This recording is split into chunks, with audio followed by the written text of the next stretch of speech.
وقت گزرنے کے ساتھ اس کے لیے عوامی طور پر اس کے بارے میں بات کرنا زیادہ سے زیادہ خطرناک ہو گیا۔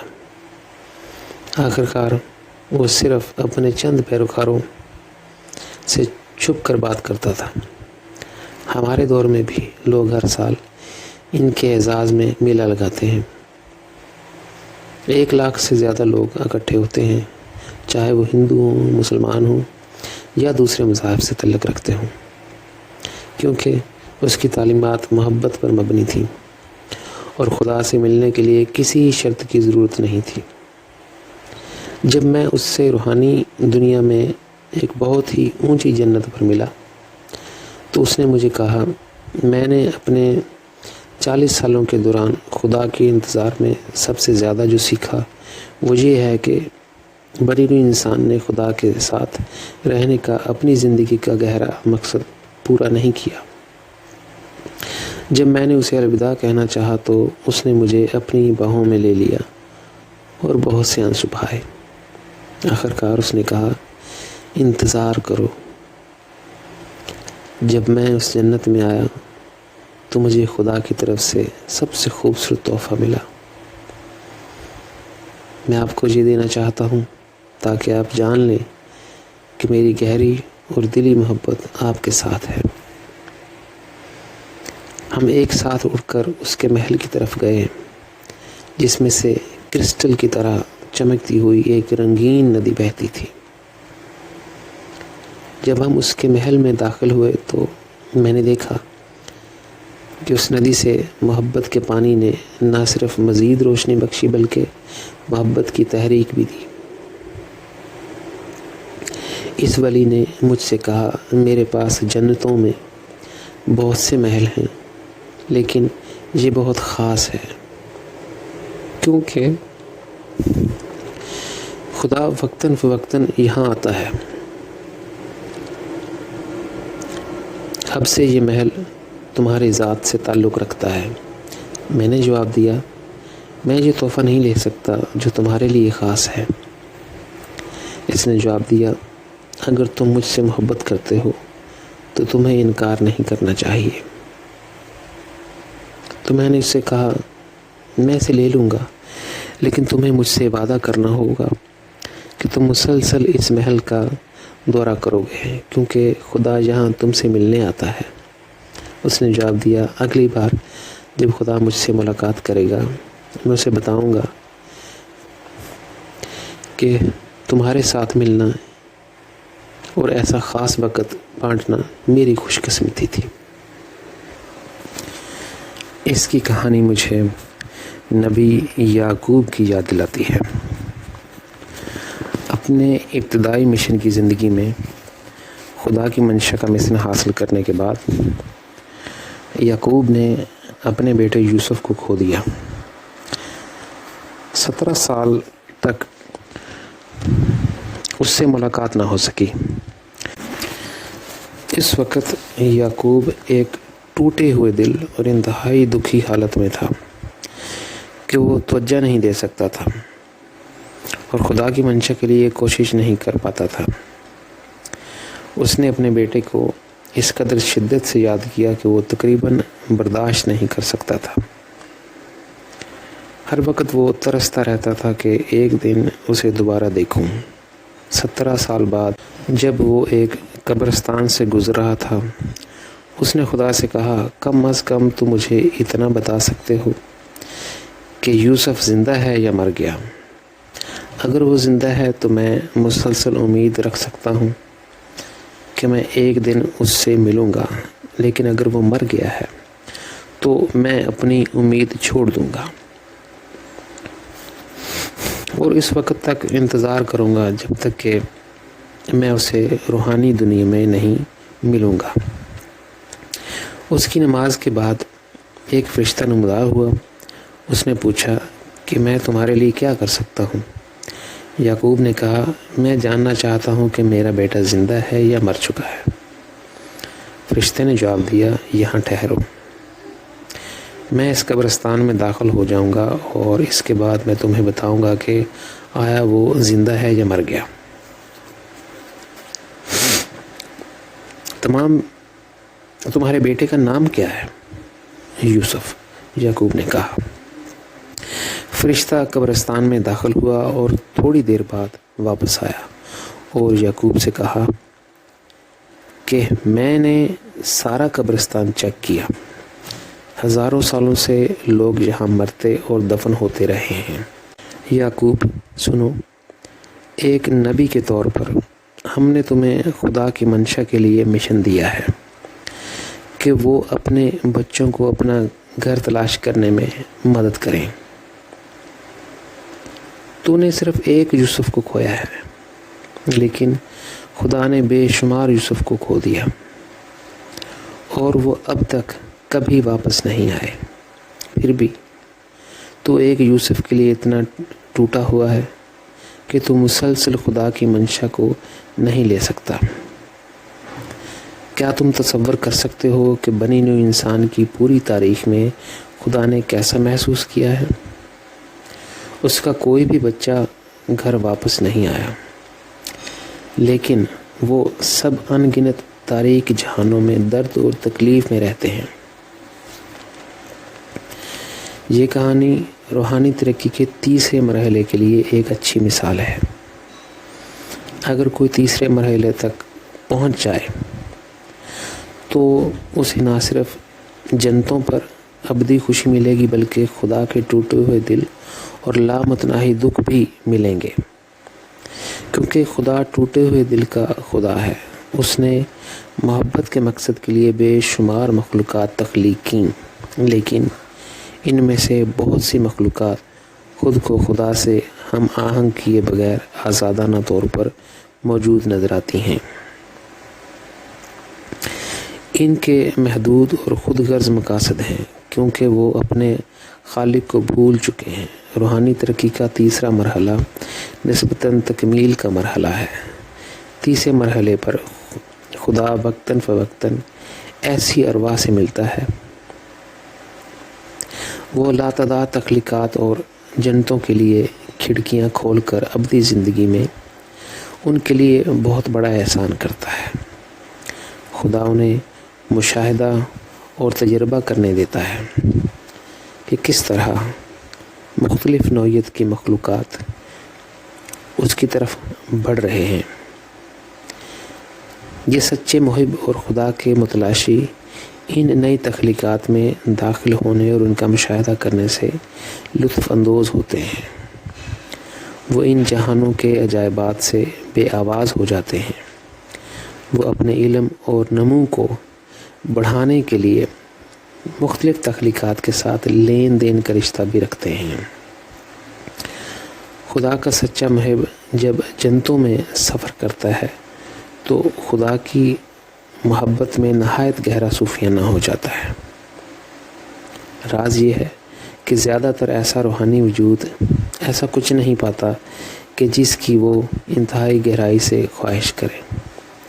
یہ خدا کی زبردست محبت کی یاد کرتا ہے کہ اسے کسی بھی جہان میں زیادہ دیر رہنے کا احساس نہیں ہوتا۔ اگرچہ خدا کے سچے محب کو ان پراسرار جنتوں میں تمام مسرتیں اور خوشیاں ملتی ہیں، لیکن وہ ہمیشہ اپنے اندر خدا کے بڑے دکھ اور غم کو محسوس کرتا ہے۔ وہ تمام خوشی جو اسے آسمان پر ملتی ہے، یعنی جنتوں پہ ملتی ہے، اس کے دل کو اپنی طرف متوجہ اور تسلی نہیں دیتی۔ وہ مستقل طور پر گہری تنہائی محسوس کرتا ہے۔ یا کسی بہت الگ تھلگ جگہ یا جہان میں اسے خدا کے قدموں کے نشانات ملے۔ یہی اس کی خواہش ہوتی ہے۔ میرے ساتھ بھی ایسا ہی ہوتا ہے۔ اکثر اوقات جب میں پراسرار حیرت انگیز جنتوں میں پرواز کرتا ہوں تو میرے ہونٹوں پر وہی الفاظ آتے ہیں، اے خدا، تو نے مجھے ایسی حیرت انگیز جنتوں میں پہنچا دیا ہے جسے نہ کسی آنکھ نے دیکھا، نہ کسی کان نے سنا، اور نہ ہی کسی دل نے دیکھا۔ ان تجربات کے ذریعے ان جگہوں کو دیکھ کر میری ساری سوچیں ختم ہو گئیں۔ میں تصور نہیں کر سکتا کہ تو نے ان جہانوں کو کیسے بنایا۔ میں پلک جھپکنے سے زیادہ تیز تیری جنتوں کی لامتناہی بادشاہت میں سفر کر سکتا ہوں۔ مجھے تجھ سے یہ کہنا ہے کہ تیرے بغیر مجھے ان جنتوں میں کوئی گھر نہیں ملتا۔ ہر جنت میں میری روح بہت خوشی محسوس کرتی ہے اور وہاں رہنا چاہتی ہے، لیکن میرا دل اور میری آنکھیں تجھی کو دیکھنے کی آرزو رکھتی ہیں۔ اکثر ایسے ہی لمحوں میں نے خدا کی آواز سنی، میری ان گنت جنتوں کی سیر کرو اور سیر کرو، کیونکہ میں تم سے خوش ہوں۔ میں نے تمہیں اپنی حیرت انگیز مخلوقات اور اپنی پراسرار جنتوں سے ملنے کا موقع دیا ہے۔ خدا ایسی جگہوں پر جاتا ہے، لیکن بہت کم ہی وہ وہاں زیادہ دیر ٹھہرتا ہے۔ اکثر میں نے خدا کی نظروں میں کچھ عجیب و غریب کیفیت دیکھی ہے۔ یہ عجیب و غریب کیفیت خدا کی نظر میں ہے، کیونکہ اس نے آج تک کسی مخلوق میں اپنا گھر نہیں پایا۔ اب ہم اگلے باب میں آ گئے ہیں، ابدی زندگی، اٹرنل لائف۔ پوری تاریخ میں زیادہ تر بنی نوع انسان نے مذاہب کے تصور پر یقین رکھا ہے کہ موت کے بعد زندگی چلتی ہے۔ حقیقت یہ ہے کہ مذہبی یا روحانی لوگ اس غیر مرئی دنیا کی تلاش کے لیے مثبت یقین کے ساتھ قدم رکھتے ہیں۔ ایک بار جب آپ یہ کر لیتے ہیں تو آپ کا باطن سکون کا ایک مرحلہ پاتا ہے۔ یہ انسان کی سب سے گہری خواہش ہے کہ ان کی دعائیں، قربانیاں، بلکہ ان کی محبت، نیکی اور نیک اعمال بھی طبعی موت سے ضائع نہ ہوں۔ وہ امید کرتے ہیں کہ مرنے کے بعد کی زندگی میں وہ وہاں ان تمام لوگوں کو دیکھیں گے جو ان کے لیے کچھ معنی رکھتے تھے، جیسے پیارے، خاندان، بیوی، بچے، والدین، بھائی بہن وغیرہ۔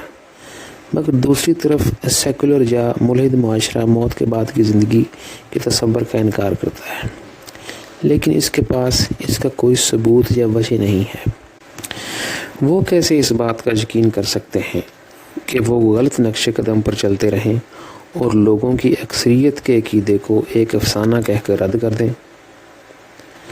پوری انسانی تاریخ میں بنی نوع انسان کی اکثریت کی اندرونی آواز مسلسل اس بات پر یقین رکھتی ہے کہ زندگی موت کے بعد بھی جاری رہے گی۔ سائنسی دنیا کے پاس کیا ثبوت ہے کہ زندگی نہیں چلتی؟ سائنس کی دنیا اس اصول کی پیروی اور اسے قبول کرتی ہے کہ مختلف نظریات اور اہداف کے ساتھ ہمیشہ ایک تصور کو منتخب کیا جائے گا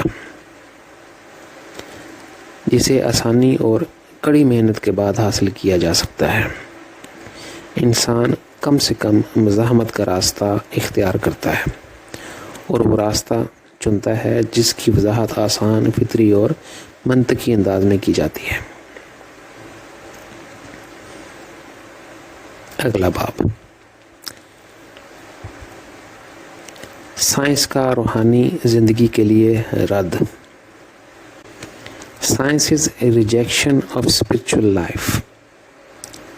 سچ تو یہ ہے کہ زیادہ تر سائنسدانوں میں جو خدا کے نظریے کا انکار کرتے ہیں، ان میں کسی نہ کسی قسم کا تعصب ہوتا ہے جو انہیں روحانی زندگی کو قبول کرنے سے روکتا ہے۔ اگر وہ اس مفروضے سے اتفاق کرتے ہیں تو انہیں ڈر ہے کہ وہ اب انسانی توجہ کا مرکز نہیں ہوں گے اور وہ لوگوں کی سوچ اور رجحان پر اپنا اثر کھو دیں گے۔ ان کا فخر کینسر یا ایڈز جیسی بیماری ہے۔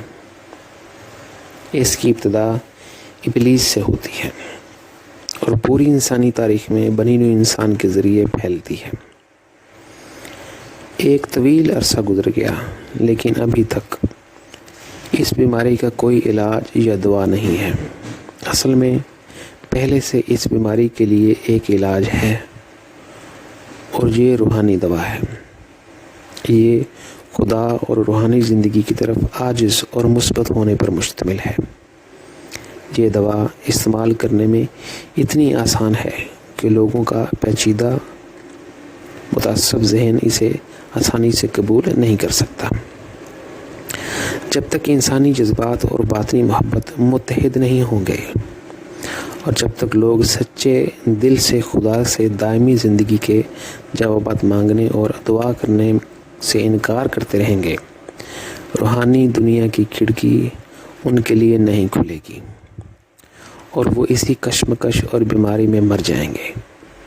ایک دن وہ حقیقت کو اپنی آنکھوں کے سامنے دیکھ لیں گے، لیکن اس وقت ان کے لیے طویل مدتی زندگی میں روحانی فائدہ حاصل کرنے میں بہت دیر ہو چکی ہے۔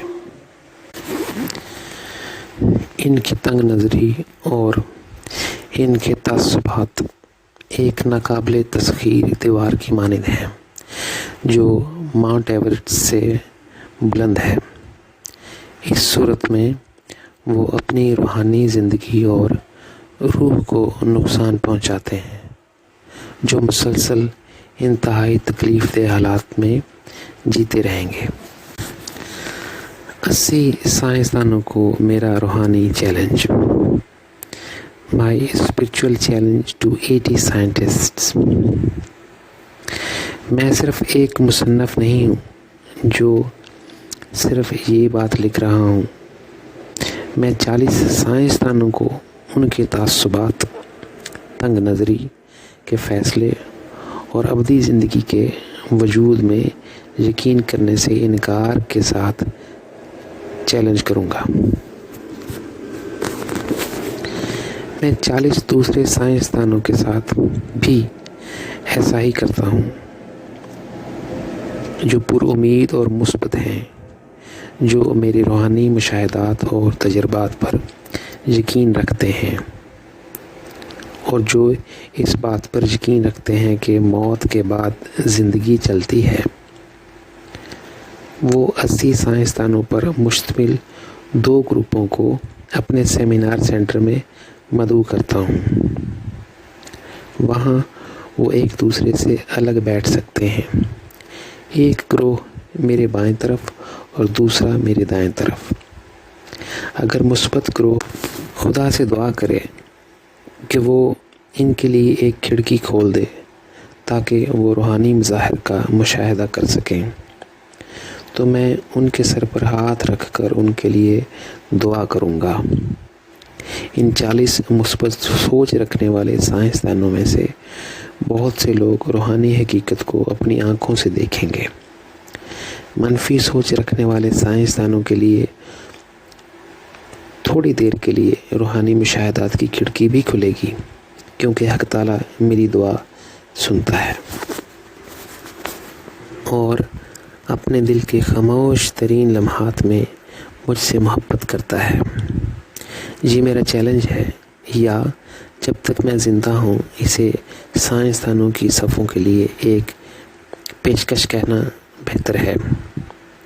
یہ دراصل سائنسدانوں کے نقطۂ نظر سے صرف ایک چیلنج ہے، کیونکہ انہیں خود پر قابو پانا ہے، اپنے تعصبات کو ایک طرف رکھنا ہے اور اس تجربے میں شامل ہونا ہے۔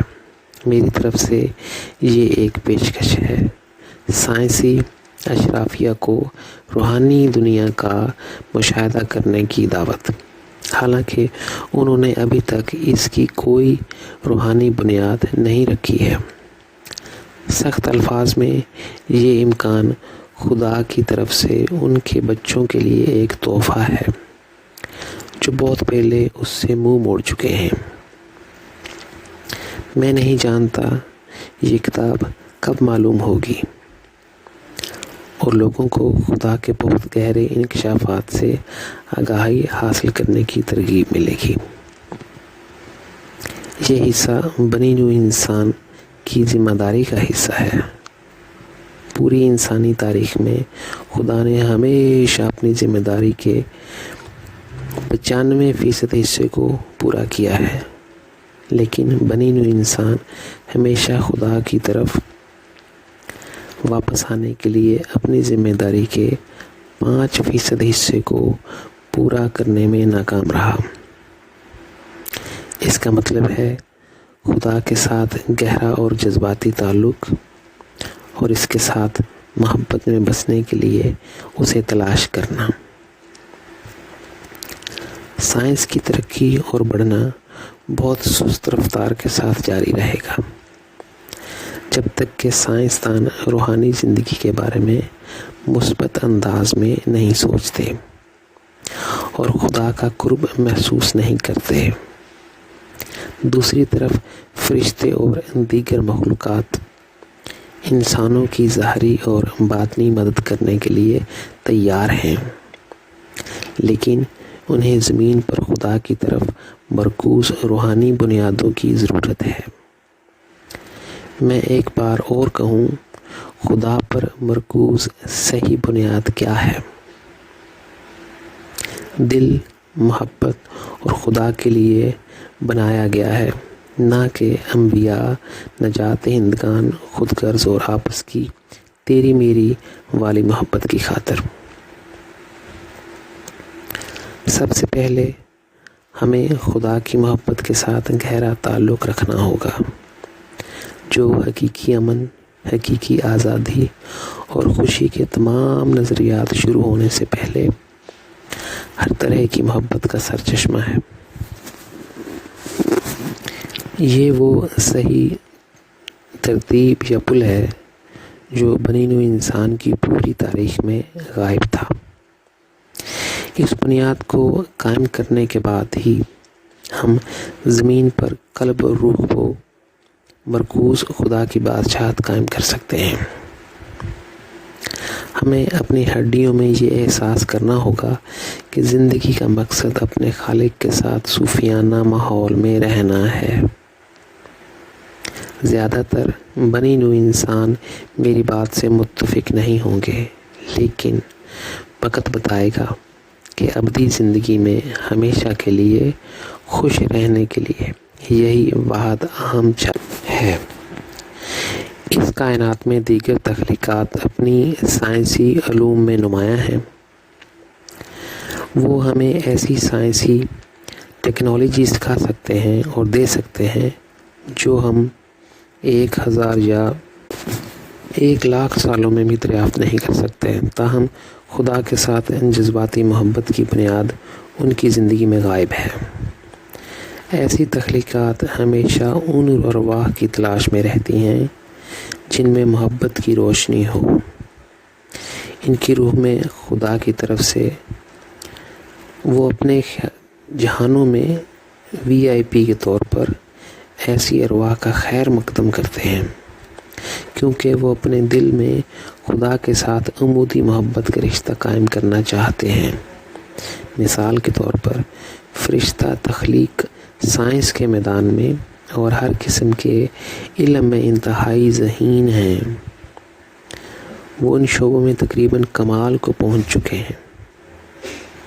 وہ ایسے انسانی جذبے میں دلچسپی نہیں رکھتے جو سائنسی، طبی یا دیگر فکری پیشے میں کام کرنے پر فخر محسوس کرے، لیکن وہ ان روحانی مخلوقات کی طرف متوجہ ہوتے ہیں جن میں خدا کی محبت ہوتی ہے۔ ان ارواح کا ان کے جہانوں میں خیر مقدم کیا جاتا ہے۔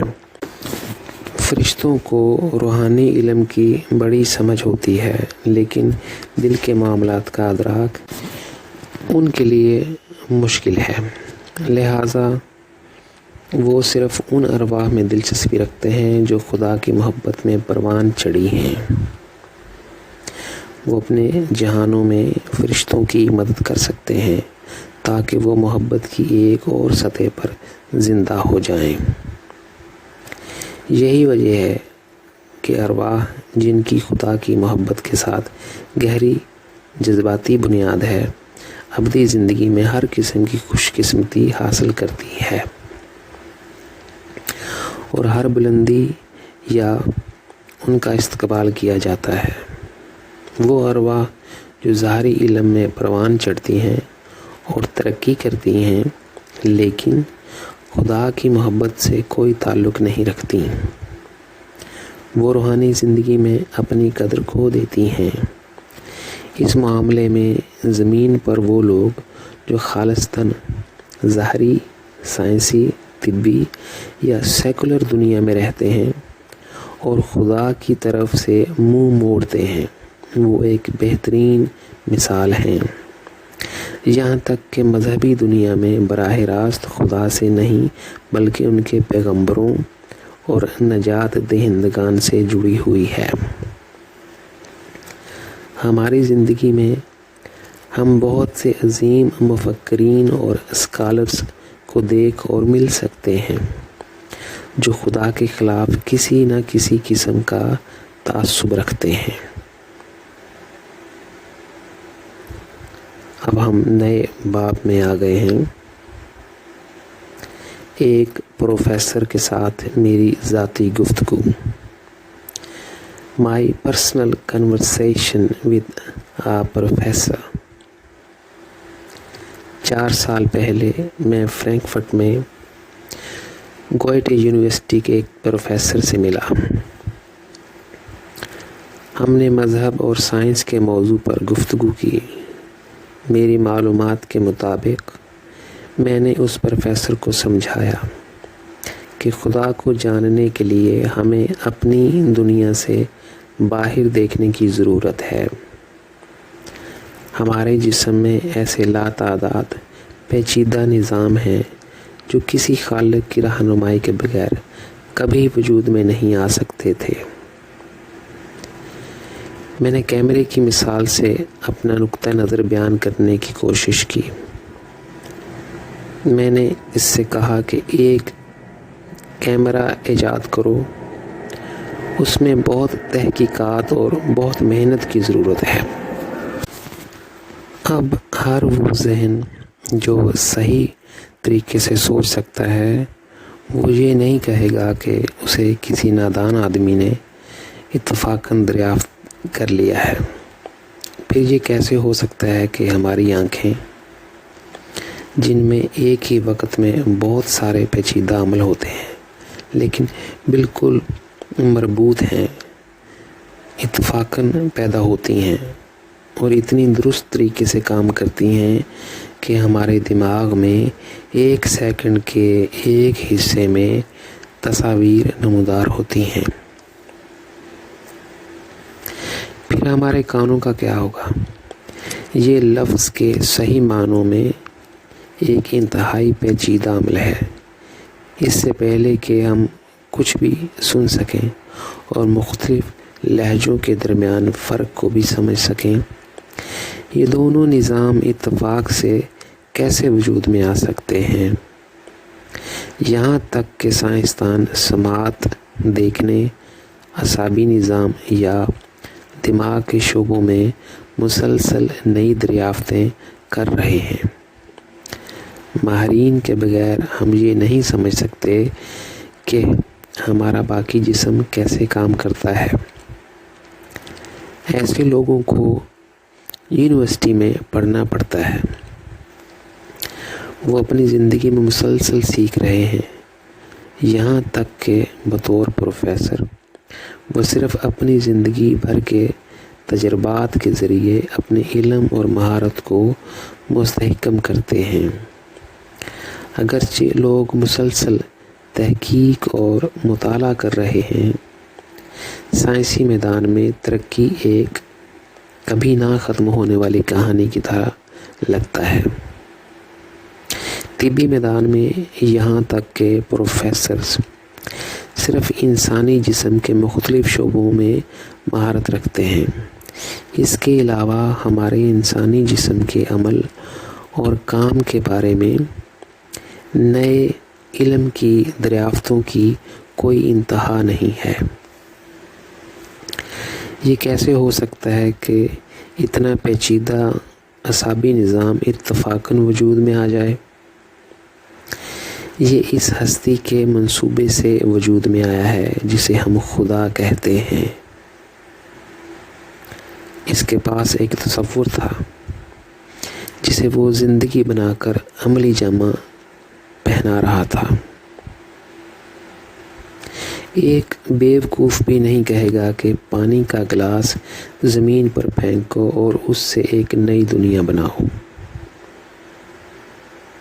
کسی نہ کسی طرح خدا کے پاس انسانی زندگی کی تخلیق کے لیے ایک مکمل مثالی منصوبہ اور تصور تھا۔ زندگی کی حقیقت کو وجود میں لانے کے لیے ایک طویل عمل ضروری تھا۔ اس معاملے میں یہ کہنا شرمناک یا غلط نہیں ہے کہ خدا بھی ایک اعلیٰ ترین سائنسدان ہے۔ میں اس پروفیسر جو دماغی سرجن تھا کے جواب سے بہت حیران اور بے آواز رہ گیا۔ اس نے مجھ سے کہا، اگر یہ ماننے کا مثبت طریقہ ہے کہ ایک آفاقی شعور موجود ہے جس نے انسانی زندگی کا تصور تخلیق کیا اور اسے حقیقت میں لایا، تو میرے ذہن میں دوسرا خیال آتا ہے، اور وہ یہ کہ ایک اعلیٰ ہستی ہے جو زندگی کے تصور کو حقیقت میں لایا۔ اس معاملے میں میں اس قدر یقین کا پابند ہوں کہ کوئی خالق یا خدا موجود ہے، لیکن میرا دماغ اس تصور کو ماننے کے لیے تیار نہیں ہے۔ پھر اس نے اور بھی حیران کن بات کہی، میں بہت سے سرجنوں اور پروفیسرز کو جانتا ہوں جنہوں نے اپنی طبی یا سائنسی تحقیق کے دوران ایسا ہی تجربہ کیا ہے۔ کسی وقت ان کے ذہن میں یہ خیال آیا کہ وہ تخلیق یا انسانی جسم کا جائزہ لے رہے ہیں جو پہلے سے ایک حقیقت اور ٹھوس سچائی ہے۔ ان کا خیال تھا کہ پردے کے پیچھے کوئی ایسی اعلیٰ ہستی ہونی چاہیے جو زندگی کا تصور رکھتا ہو اور اسے اپنے الہی علم اور ایک پیچیدہ عمل کے ذریعے حقیقت میں لایا ہو۔ تاہم انہوں نے اپنے عقلی طور پر قدامت پسند دماغ کے ذریعے اس سوچ کو بار بار دبایا، ورنہ وہ ایک ایسے عقیدے کے پابند ہو جائیں گے جو انہیں مذہبی پنجرے میں بند کر دے گا۔ میں نے جواب دیا، 2000 سال بعد خدا نے مجھ پر ظاہر کیا کہ مذاہب اس کی طرف سے نہیں بلکہ فرشتوں کی دنیا سے الہام ہوئے ہیں، کیونکہ بنی نوع انسان اس کے ساتھ اپنا براہ راست تعلق نہیں بنا سکتا۔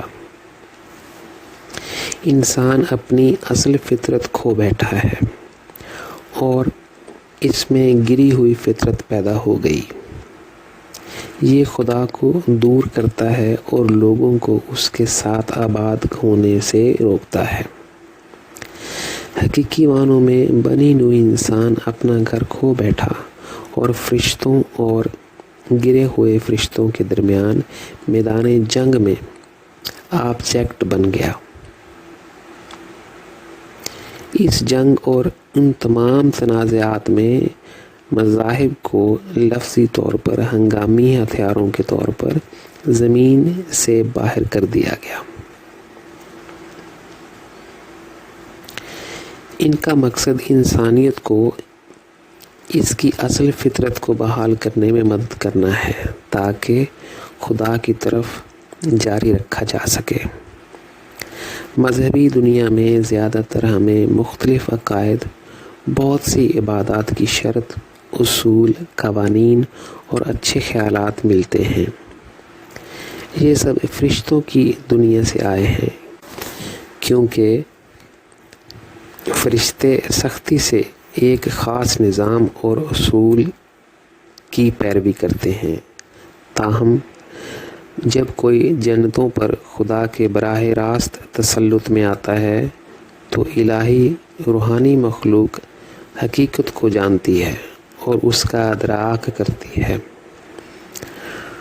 وہ پہلے ہاتھ کا تجربہ استعمال کرتے ہیں اور پھر بات کرتے ہیں۔ کہ خدا کی محبت اس کے قوانین سے بالا تر ہے۔ وہ وقت جس میں ہم اب رہ رہے ہیں نئے انسانی دور کا آغاز ہے۔ ہمیں مذہبی دنیا میں پیچھے نہیں ہٹنا چاہیے، بلکہ خدا کے ساتھ اپنا براہ راست زندہ تعلق استعمال کرنا چاہیے۔ یہ ایک نیا دور اور سچائی کا نیا اظہار ہے۔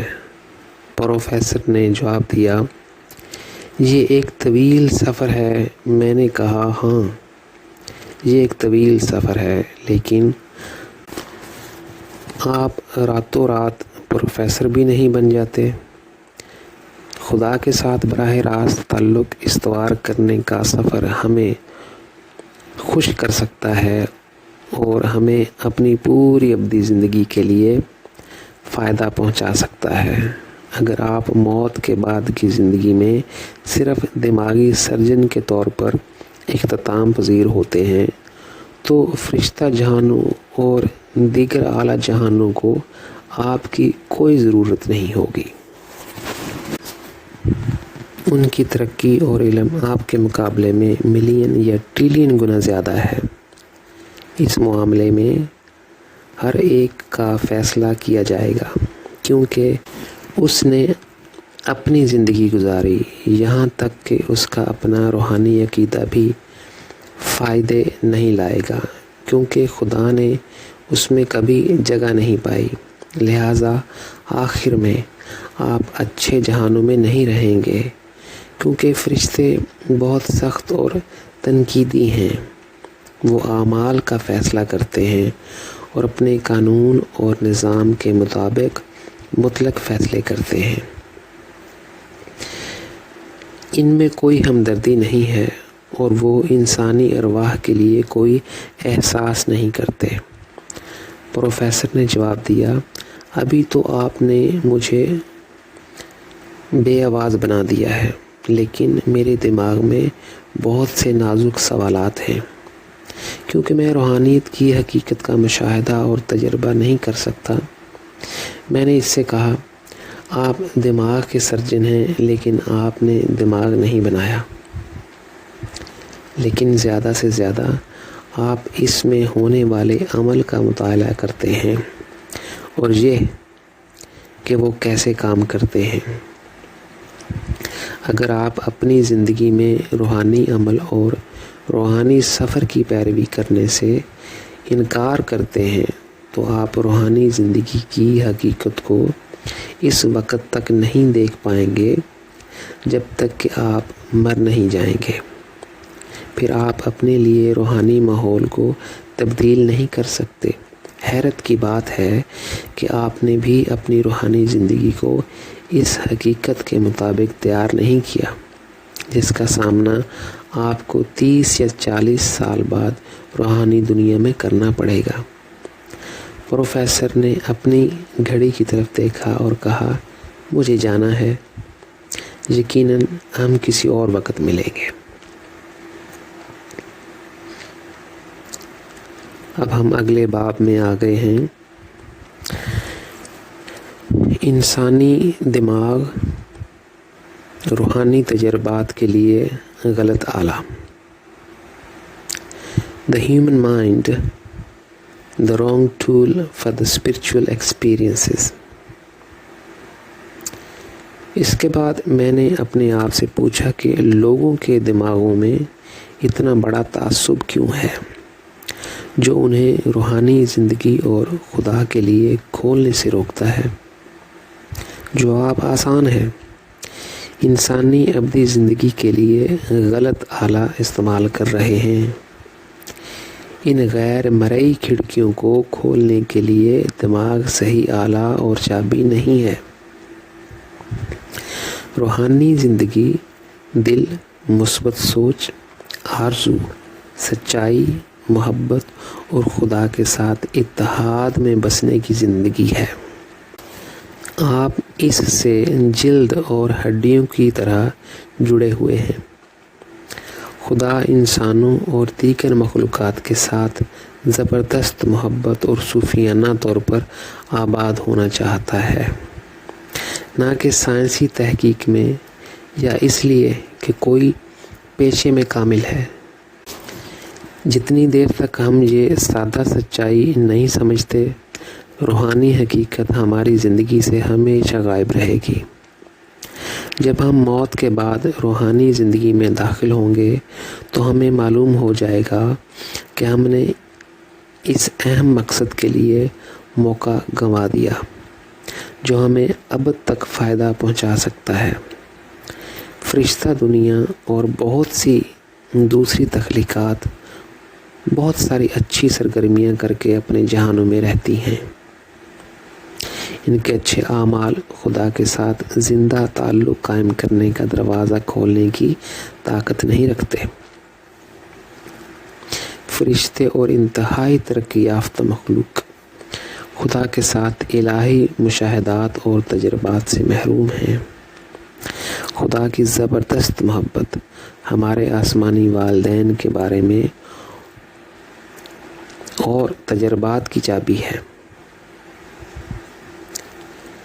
اگر خدا دیکھے کہ کوئی وجود اپنے دل کو مکمل طور پر خالی کرنے میں کامیاب ہو گیا ہے تو خدا کا نور اس میں بسنے کے لیے جگہ پا سکتا ہے۔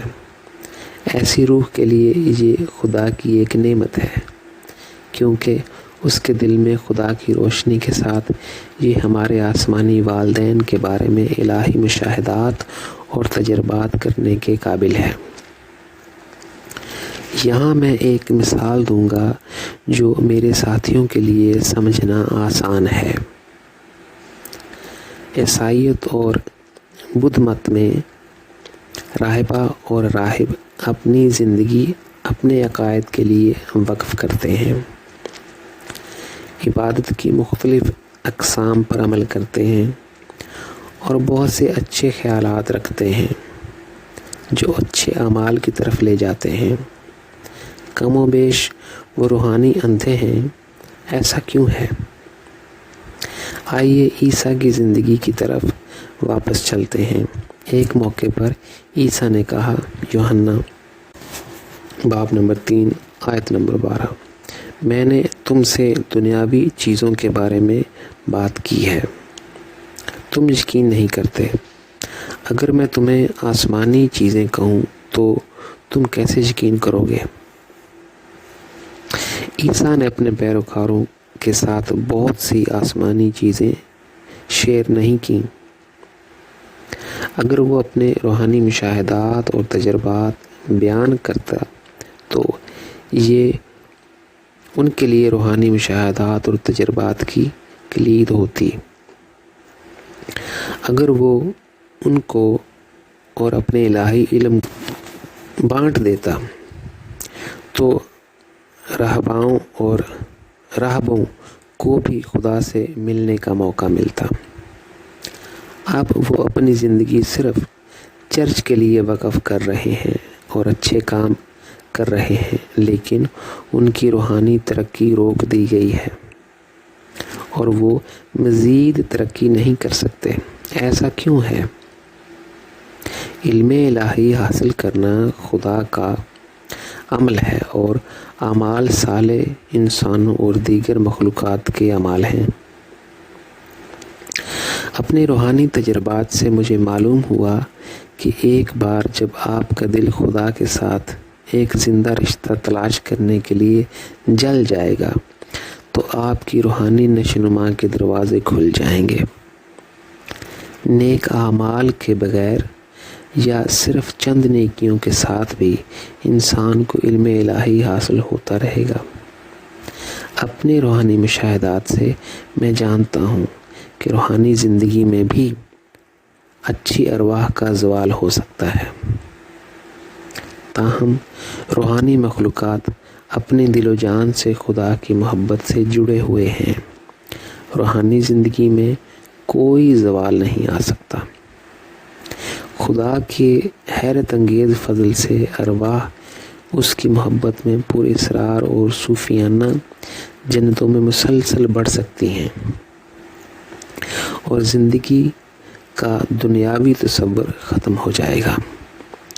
ہم مطالعہ کر سکتے ہیں اور مختلف شعبوں کے علم میں ترقی کر سکتے ہیں، لیکن علم الہی حاصل کرنے کے لیے روحانی مشاہدات اور تجربات کے ذریعے خدا کا براہ راست عمل ہے۔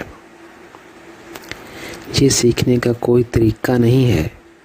سیدھے الفاظ میں آپ کو محبت کی خاطر اپنا دل خدا کو پیش کرنا ہوگا۔ آپ کو خدا سے پوچھنا ہے، اگر وہ آپ کے دل کو برکت دے سکتا ہے، کہ آپ کی محبت کی حقیقی قدر اور ذائقے کو جان سکے۔ ایک موقع پر خدا نے مجھ سے کہا، میں نے تمہیں اپنی محبت دی ہے کہ تم مجھ سے محبت کر سکتے ہو۔ اس گہرے اور عظیم فلسفے کو سمجھنے کا یہ بہت آسان طریقہ ہے۔ خدا نے کہا کہ 4000 سال پہلے ابراہیم کے پاس اس کے لیے اتنا حساس دل تھا، اس لیے ہمارا خالق اس کے دل کو قربانی کے طور پر قبول کر سکتا تھا۔ جب ہم دل کی بات کرتے ہیں تو ہم اپنے جذبات کی بات کرتے ہیں۔ میں آپ کو یہاں ایک چھوٹی سی مثال دیتا ہوں، حالانکہ مجھے یقین نہیں ہے کہ آیا یہ بالکل فٹ بیٹھتی ہے۔ کم از کم اس سے سمجھانے کی کوشش کروں گا۔ جب ہم زمین پر رہ رہے ہیں، ہمارے مختلف قسم کے جذباتی تعلقات ہیں۔ کچھ لوگ ہمارے لیے دوست ہیں، کچھ ہمیں زیادہ پسند ہیں، لیکن اکثریت کم۔ جب ہماری زندگی میں امتحان آئے گا اور ہمیں فیصلہ کرنا ہے کہ ہم کس سے زیادہ پیار کرتے ہیں اور کس کے قریب ہیں، ہم اس شخص کے لیے سب کچھ قربان کرنے کو تیار ہیں۔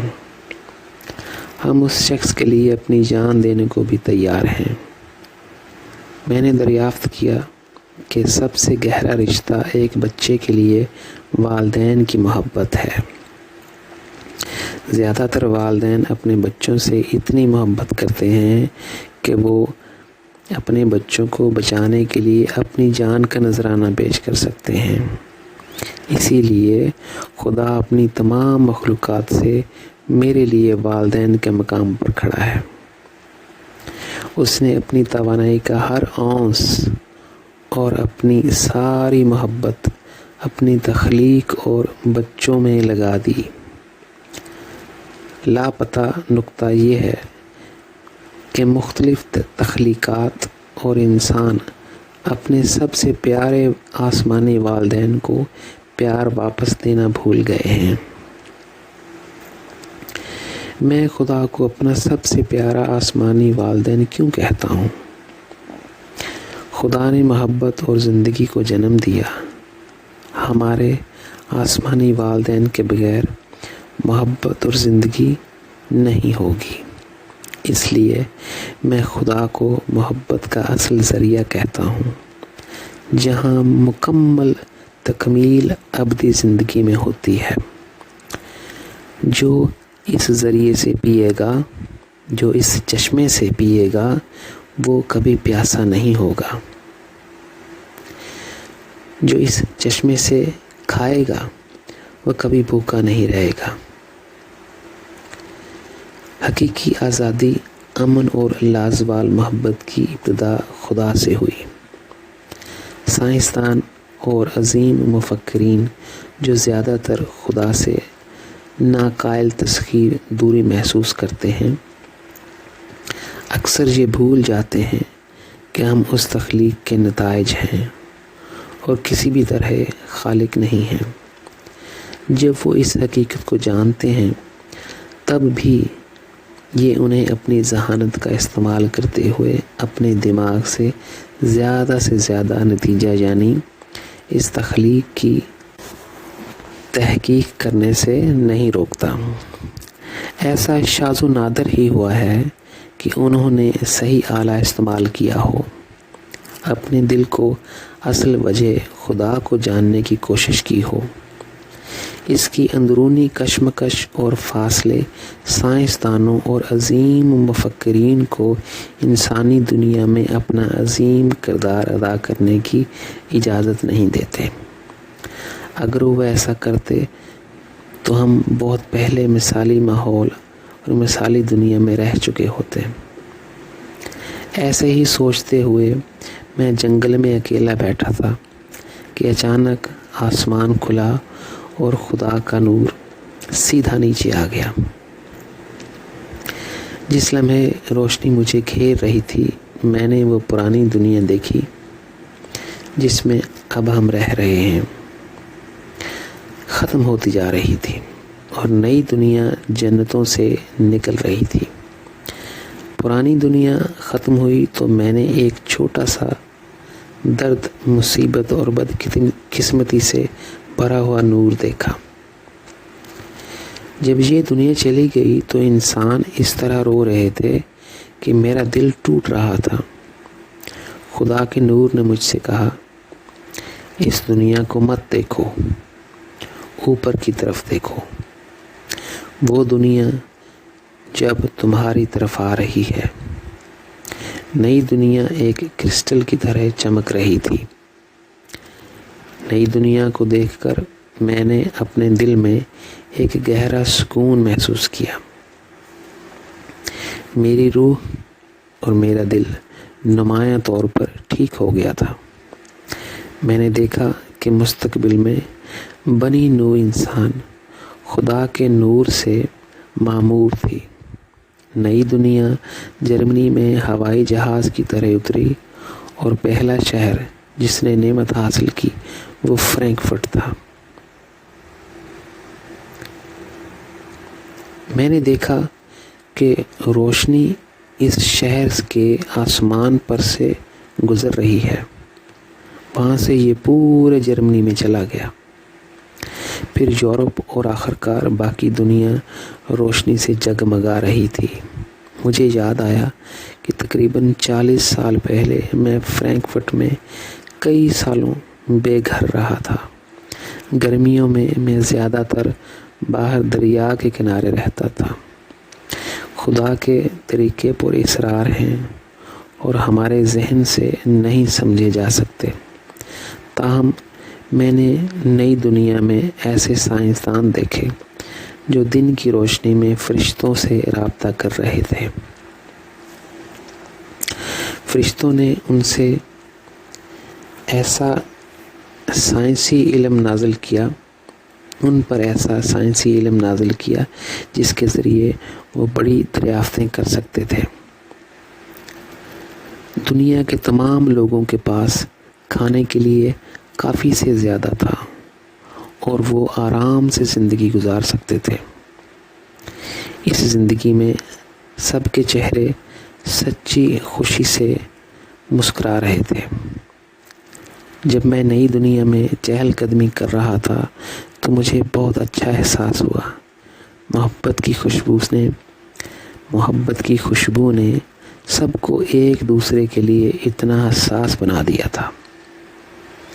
انہوں نے اپنے ساتھیوں کے ساتھ ایسا سلوک کیا جیسے انہیں تحفے کے طور پر پھول ملے ہوں۔ میں نے کوئی ایسا شخص نہیں دیکھا جو دوسروں کو نقصان پہنچانا چاہتا ہو یا اپنے ساتھیوں کو دکھ اور تکلیف پہنچانا چاہتا ہو۔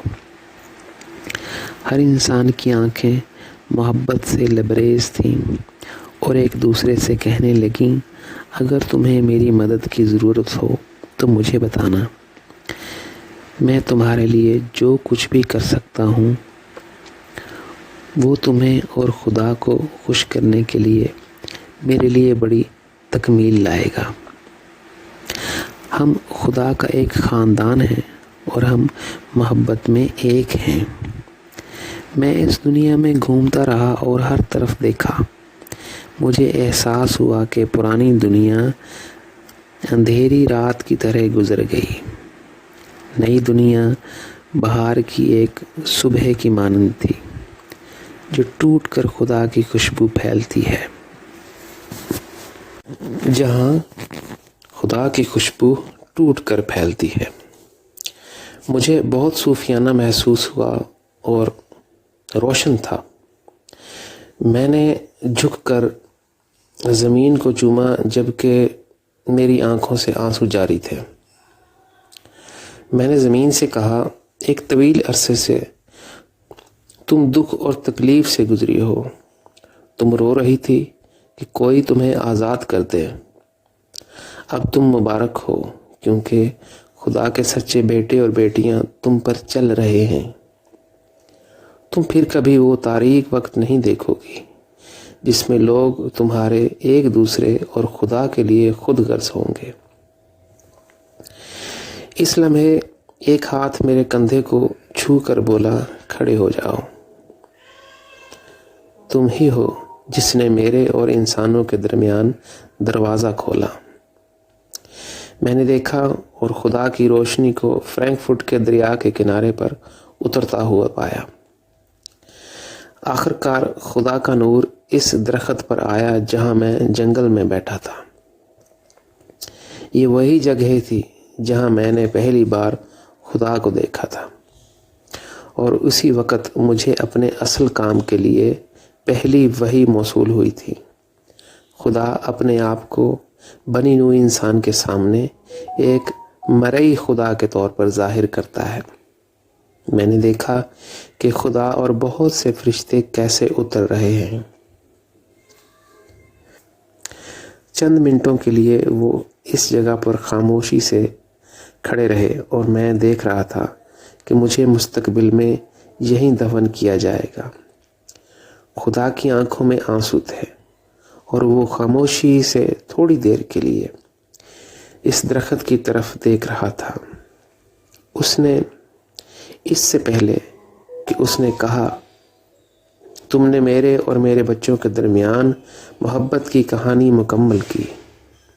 مجھے تم سے یہی کہنا ہے، یہ سچ ہوا جو میں نے تم سے کہا تھا جب تم بچپن میں تھے کہ میں انسان اور میری تمام مخلوقات تمہیں پیار سے یاد کریں گے، محبت سے یاد کریں گے۔ اس کے بعد خدا اور فرشتے اڑے اور جنتوں کی طرف لوٹ گئے۔